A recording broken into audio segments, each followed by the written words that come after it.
Hello everyone, in this video I am going to talking about the lion and the jackal. Lion यानी शेर and jackal और jackal यानी jackal means लोमड़ी।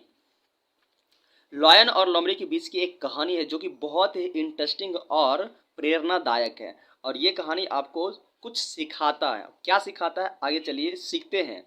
और सबसे पहले इस कहानी का पढ़ने का क्या मतलब है। मतलब ये है कि इंग्लिश को सीखना थोड़ा टफ है, लेकिन यदि आप छोटे छोटे पैराग्राफ ऐसे उसको पढ़ करके उसका ट्रांसलेट करके उसे जब हम समझने की कोशिश करते हैं तो इंग्लिश हमारे लिए बहुत आसान हो जाता है। इसीलिए आपको इंग्लिश के छोटे छोटे पैराग्राफ छोटे छोटे स्टोरी को पढ़ना चाहिए और उसको फिर से लिखना चाहिए। और सबसे बड़ी बात ये आपको इंग्लिश को समझने में मदद करता है, क्योंकि हम आपको इसमें बताने वाले हैं कि किस प्रकार से हम इसको ट्रांसलेट करके समझते हैं, यानी उसका वर्ड मीनिंग भी आप जानेंगे। तो चलिए सबसे पहले समझते हैं हाउ टू रीड इंग्लिश, यानी कैसे पढ़ते हैं, एंड हाउ टू अंडरस्टैंड और कैसे समझते हैं इंग्लिश को। ये दो चीज़ें आप इसमें सीखने वाले हैं। तो चलिए शुरू करते हैं और समझते हैं इस कहानी को। तो कह कि once a lion was very hungry. Once को समझिए, वंस एक वर्ड है, इसका मतलब होता है एक बार। A lion was very hungry, एक शेर बहुत भूखा था। वेरी हंग्री बहुत भूखा था।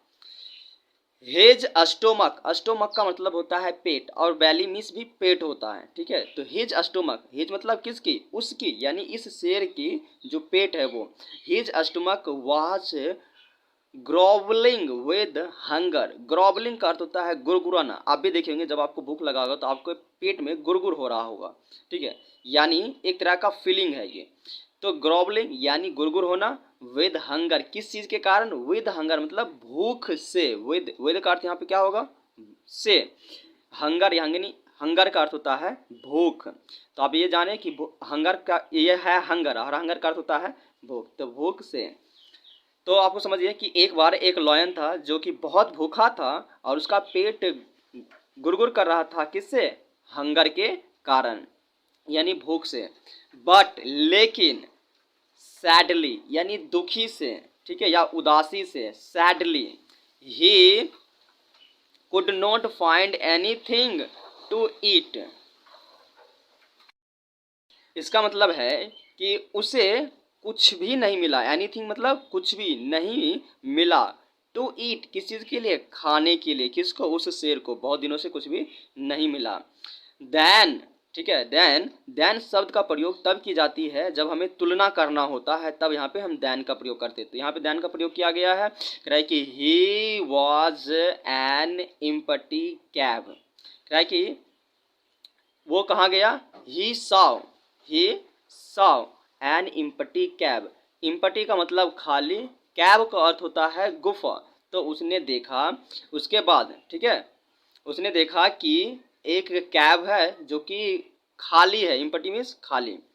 ही decided to go inside and wait for an animal to come back. और उसने निर्णय लिया, डिसाइडेड उसने निर्णय लिया, उसने कहा, सोचा कि चलो इसके अंदर चले जाते हैं। इनसाइड मतलब अंदर जाना, and wait for an animal और इंतज़ार करते हैं एक जानवर का, टू कम बैक जो कि उस गुफा में अंदर आएगा कोई ना कोई जानवर।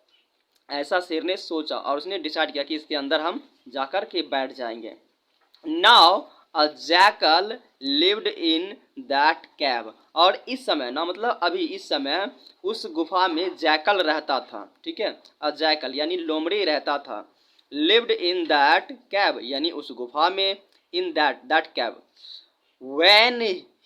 When the jackal came back to his cave. जब, व्हेन मतलब यहाँ पे जब होगा, ठीक है, कब नहीं पढ़ना आपको यहाँ पे, जब, क्योंकि सब्जेक्ट से पहले व्हेन का प्रयोग होता है तो उसका अर्थ जब होता है। तो व्हेन यानी जब जैकल वापस आया, कहाँ पे, हिज कैब अपने ही गुफा में। ही noticed the footprints of the lion going inside but could not find any footprints coming out. यानी जैकल क्या देखता है कि कोई ऐसा है जो कि गुफा के अंदर गया है, ठीक है, उसके फुटप्रिंट यानी उसके पैर के निशान हमें दिख रहे हैं, लेकिन अंदर जाने की फुटप्रिंट तो है, यानी पैर गया है अंदर की ओर, लेकिन अंदर से बाहर आने का फुटप्रिंट यानी पैर की छाप नहीं है। ठीक है, उसने नहीं देखा कि आउट, कमिंग आउट मतलब बाहर आने की नहीं देखा। बट टू कन्फर्म कराए कि लेकिन कन्फर्म करने के लिए, उसे समझ में तो आ गया, लोमड़ी को समझ में ये बातें आ गई कि कोई अंदर तो गया है। ठीक है, वो है कौन, तो शेर है, क्योंकि उसे दिख रहा है कि शेर का पंजा है। ठीक है, शेर अंदर अंदर तो गया है लेकिन वो बाहर नहीं आया है। क्यों, क्योंकि उसको दिख रहा है कि बाहर आने के पैर का निशान नहीं है। तो कह रहा है कि इसको कन्फर्म करने के लिए ये जो लोमड़ी है वो कन्फर्म करना चाहती है, सुनिश्चित अपने आप को करना चाहती है कि क्या ये सच भी है कि शेर अंदर गया है तो बाहर नहीं आया, इसे जानना चाहती है। ठीक है, तो but to confirm that, confirm मतलब उसको एकदम सुनिश्चित करना चाहती है। There indeed was a lion, कहा है कि यहाँ पे इंडीड का अर्थ होता है वास्तव में। ठीक है, तो कह रहा है कि वो कन्फर्म करना चाहती है लोमड़ी कि वास्तव में इसके अंदर में यानी इस गुफा में शेर ही है, ऐसा वो कन्फर्म करना चाहती है। वाज अ लॉयन, क्या लॉयन ही था। द जैकल साउटेड, साउटेड का अर्थ होता है चिल्लाया या जोर से बोला। जैकल, हेलो, क्या बोला, हेलो कैब, यानी ये जो जैकल देखो कितना बुद्धिमान है, ये कैब यानी गुफा को कह रहा है हेलो। ठीक है, हेलो गुफा। कैन आई कम इनसाइड, क्या मैं अंदर आ सकती हूँ। ठीक है, ऐसे जैकल ने कहा, can I come inside. There was silence, यहाँ पर क्या हो गया, साइलेंस, साइलेंस यानी शांत, कोई आवाज अंदर से नहीं आया। Then the jackal again shouted, उसके बाद, देन मतलब उसके बाद फिर से जैकल ने, यहाँ पे इसका देन का अर्थ होगा फिर से, यानी उन्होंने फिर से क्या किया, चिल्लाया यानी जोर से बोला। Why are you silent today, कह रहा है कि आज तुम साइलेंट क्यों हो, आज तुम जवाब क्यों नहीं दे रही हो, शांत क्यों हो। गुफा से कह रही है जैकल। यू ऑलवेज आंसर, तुम हमेशा आंसर देती रही हो। The foolish lion thought, the foolish मतलब मूर्ख शेर ने सोचा। The cave must be replying to the jackal every day, उन्हें लगा शेर को कि ये जो गुफा है ये रोज जैकल को जवाब देती है, तब जैकल अंदर आता है, ऐसा उसे लगा, क्योंकि ये मूर्ख है तो इसे समझ में क्या आएगा। एवरी डे प्रत्येक दिन, रिप्लाइंग का मतलब जवाब देना।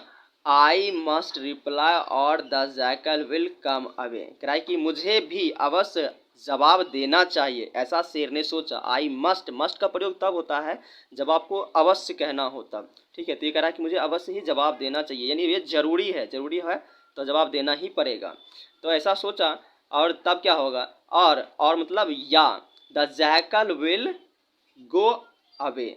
ठीक है, तब जैकल क्या करेगी, अंदर आएगी। सो इसीलिए द फुलिश लॉयन रिप्लाइड, तो इसीलिए मूर्ख लॉयन ने क्या किया, रिप्लाई किया यानी जवाब दिया। रिप्लाइड मीन्स जवाब दिया। हेलो जैकल, हेलो जैकल, ऐसा कहा किसने, तो शेर ने कहा।